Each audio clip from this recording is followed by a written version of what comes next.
I'm Judy Singer. I'm the Senior Vice Provost for Faculty Development and Diversity. I'm also a Professor of Statistics at the Graduate School of Education. And I want to welcome you to being a faculty member at Harvard University. This is actually our 5th annual New Faculty Institute. I have been in the Senior Vice Provost role for 4 years plus, and this was one of the things that I really wanted to do for the new faculty of the university, because when I was hired, there were no new faculty orientations in any of the schools, and the new orientation for faculty was going to an HR meeting about your health insurance. It was absolutely not substantive, and it was not a sense of feeling part of Harvard University. I've actually been at Harvard since 1984. I started as a junior faculty member, and was promoted up through the ranks and got tenure in 1993. And I've stayed at Harvard all my career because Harvard is a fabulous place to be a faculty member. It's just a great place to have your career. And it is that for several different reasons. One is the people around you, the colleagues that you have at Harvard University, and some of them you've already met in your schools, but one of the reasons we do this event today is so that you have an opportunity to meet people, not just from your schools, but also from across the entire university. There's a wealth of riches at the university. Interesting people in fields from astronomy to zoology. If you watched the news last night or read the paper this morning, Karen King from the Divinity School is at the Vatican yesterday, basically saying that she may have found some evidence that Jesus was married. This is getting more press than almost anything coming out of Harvard research in the last few weeks. You also have fabulous students. Many of you already started teaching. We already know that some of you are going to be popping in and out because of classes this morning. The students here are just an incredible resource, and they never cease to amaze you with questions that'll leave you stumped, and questions that might lead you to change your research agenda, and questions that might lead you to engage with them in ways that you never thought possible. I'll also say that for better or for worse, the name Harvard opens doors. It gives you opportunities. One of the things I frankly can't stand when I'm at a conference is, you know, they have your name and then you have your institution right beneath it, and they look and they say, it says Judith Singer, and then they say Harvard, and then they say something about Harvard. There's a downside to that, but there's also an upside to it, and there's a way in which it is a privilege to be a faculty member here at Harvard and to be able to take advantage of it. And it's also a fabulous place to do research. And I think right now most of you are new enough that you're focusing on your teaching and getting your sea legs set, but I also hope that those of you who are scientists are getting your labs set up, those of you who are humanists are finding the libraries and finding resources, and those of you who are social scientists are finding the wealth of riches of the social sciences across the university. So even though I've been here for about 30 years at this point, I want to share with you 2 lessons about Harvard that I wish somebody had told me along the way. And the first is to get a sense about the size of Harvard. It is an incredibly large university, and so there are just over 1,000 tenured faculty, 1,050 tenured faculty, about 500 ladder faculty, assistant and associate professors, another 700 lecturers and senior lecturers and professors of practice, and that doesn't include our medical school, which has about another 10,000 faculty in the hospitals. So you could actually imagine Harvard sort of filling Fenway Park if we got all the faculty actually together. We're also a much more diverse faculty than the Harvard of years past. Just over a quarter of the faculty are women. At the assistant and associate level, over a third are women. About 20% of the faculty are minorities. That's a very different Harvard University. And one of the things we're striving to do at the university is to have the faculty of the university more closely resemble the student body. And that's something that we're deeply committed to. And we're welcoming you here to be a part of it. The second part of Harvard that you may have heard about, but I'm just going to mention, is how decentralized the university is. You've all been oriented into your schools, and there's a phrase here called every tub on its own bottom, ETOB. You could go for years in the old days without meeting a colleague from across the university, from outside your department or outside your school. And one of the things that we're doing under the leadership of President Faust is trying to go from every tub on its own bottom to a one university mantra, to have you feel like you are part of Harvard University as a faculty member.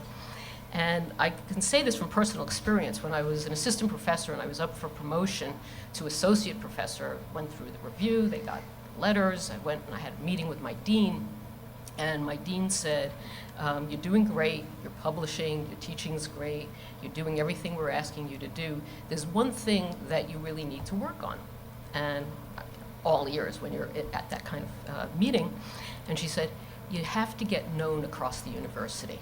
That part of what your responsibility is as a faculty member, in my case at the Graduate School of Education, was you have to be a citizen of this university, an intellectual citizen of this university. You need to have conversations with people across the divide so that you start to think outside your own box into a broader sense and also start to feel part of the Harvard University faculty.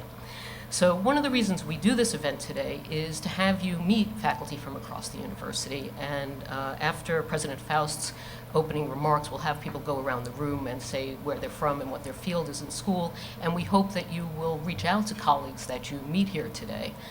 We will also be sending around a list of everybody who's in attendance, so you can send an email. You can also get on our GeoMap, which is another faculty tool for finding people from across the university. We're also developing a Harvard Faculty Finder for finding people with common interests. We're really interested in breaking down these divides. I hope you can see that that's part of the message. And so you will be meeting faculty from across the university, and you'll also be meeting new faculty. And one of the things about new faculty is they like meeting other new faculty. So there's really a way in which this is a virtuous cycle of people who are fresh and open to ideas and not necessarily set in their ways.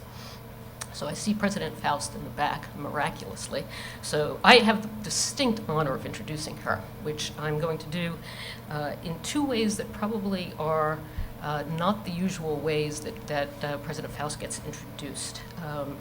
You can read about her bio online. I just want to talk about two different features. One is that in the last week, Drew has had the pleasure of becoming what I think we call in the business a rock star. So Drew was interviewed by Stephen Colbert earlier this week, and in addition, the premiere of the documentary Death in the Civil War by Rick Burns, which was aired on PBS last night from 8 to 10, was premiered at the ART from 7 to 9 with a panel afterwards. And for me, as someone who has known Drew basically since her arrival at Harvard, and she's always been in an administrative role. She came here to be dean of the Radcliffe Institute, which she did quite ably, turning Radcliffe College into an institute of advanced study with great success. And she's been president of the university since 2007. But in most of the roles, Drew has been seen as an administrator, which, as somebody who has taken on an administrative role, we're proud to do it, but we also are still scholars. And one of the things that I think is so wonderful about seeing Death in the Civil War, which I commend to you. I also commend to you the Colbert interview. You can decide which order you want to see them in, is that you see Drew as a scholar. It says Drew Gilpin Faust, historian, not Drew Gilpin Faust, president of Harvard University. And it's clear from the panel discussion last night how much Rick Burns making this documentary, and it's clearly his documentary, but based on her work and other historians' work, translating that for the public and getting that kind of information out, I think must have been a truly special moment for Drew. The second special moment for Drew, and I think I'm about 9 hours late, is yesterday was Drew's birthday. So happy birthday, Drew. And thank you very much for taking the time out of your busy schedule, actually, which is incredible that you were up probably till midnight last night to join us here this morning. And I don't know if you, like I, had the power outage in Cambridge, but at about 3 o'clock all the lights went out, and about 5 o'clock all the smoke alarms went off. So it's definitely been a disturbed sleep. So let me welcome Drew Faust to the podium.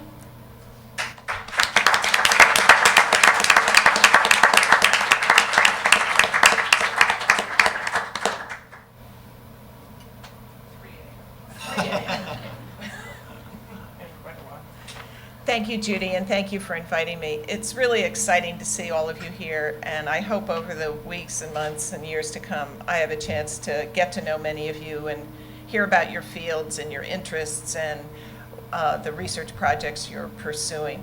But for today, I thought I'd just say a few words about being a new faculty member here and some of the things we hope for you and some of the things we hope to help you do.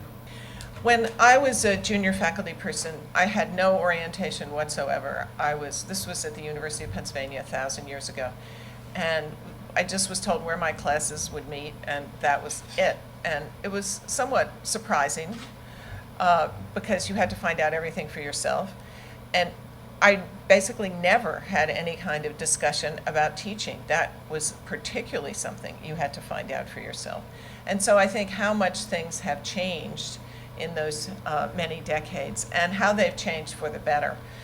We hope to help you find your way around this university. As Judy said, it's large, but its resources, intellectual resources, are enormous. And I urge you to try to cross those boundaries and find people in other schools, in other areas whose work interests you, to find libraries, museums, theater, the kinds of opportunities that this large institution can offer. But we also have a variety of new kinds of programs to help you figure out how to do your jobs. And I want to say a word about how important teaching is to us, and I'm sure how important teaching is to you. I think it was believed in my day as a junior faculty member that some people were born teachers and some people weren't born teachers, and it was just kind of tough. If you weren't born a teacher, you struggled along, and that was that. But what I think we all understand so clearly now is no one is born a teacher. Everybody learns. And that there are a variety of ways to enhance your effectiveness in the classroom, to enhance the kind of resources you can bring to the classroom, and to imagine new ways of communicating with students. This is, of course, especially true in an era when technology has changed so dramatically. And I think all of us find ourselves faced with new kinds of tools, just on a monthly basis almost, that can have an impact and introduce change into how we handle our classrooms.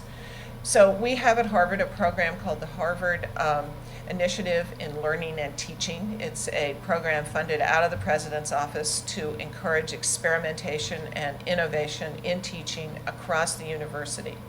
For this year, we have funded 47 innovative programs, initiatives within that broader umbrella, where people are just inventing new ways to think about how they do their work with their students. So think about this opportunity when we next ask for submissions, but also think about what people are doing around you and ask and observe what your colleagues are undertaking, because I think we can all learn a lot from one another. We also have a new initiative called edX, which is a digital learning initiative together with MIT, our partner, and now Berkeley as well, to put courses online. And that doesn't mean to videotape someone's lectures and just stick them up on the web. Instead, it's to really ask about what is possible in a course and how do you organize it differently, how do you do assessment differently, how do you chunk it out into different kinds of units as you perhaps evaluate students or have them evaluate themselves electronically along the way. So part of the message of all this, I think, is that you have come to higher education as no longer its students, but its employees, its leaders, at a time when things are really shifting. And the kind of world that you will inhabit at universities a decade, 2 decades from now, is going to be the world you make, the world you help make, because we all are facing such dramatic transformations. It's a more global university. Higher education is increasingly global. These technologies are enabling us to do things we couldn't have imagined before. We also find ourselves with new expectations in the broader public about what higher education should do for the country and for the world. And so all of that is going to become an important part of your lives, and I really look forward to your contributions to it. And one of the aspects of this day-to-day that I hope you take from your experience is being in this room together, getting to know one another. Because another thing I found 1,000 years ago when I began teaching is I felt very alone. I didn't know who else to talk to about all the issues that I was facing. And talking about teaching is really fun. And it's also a wonderful way to get new ideas, to console yourself that everybody has the student who's difficult, everybody gives the bad lecture, everybody has a test that doesn't work at all, everybody finds grading onerous. So talk to one another.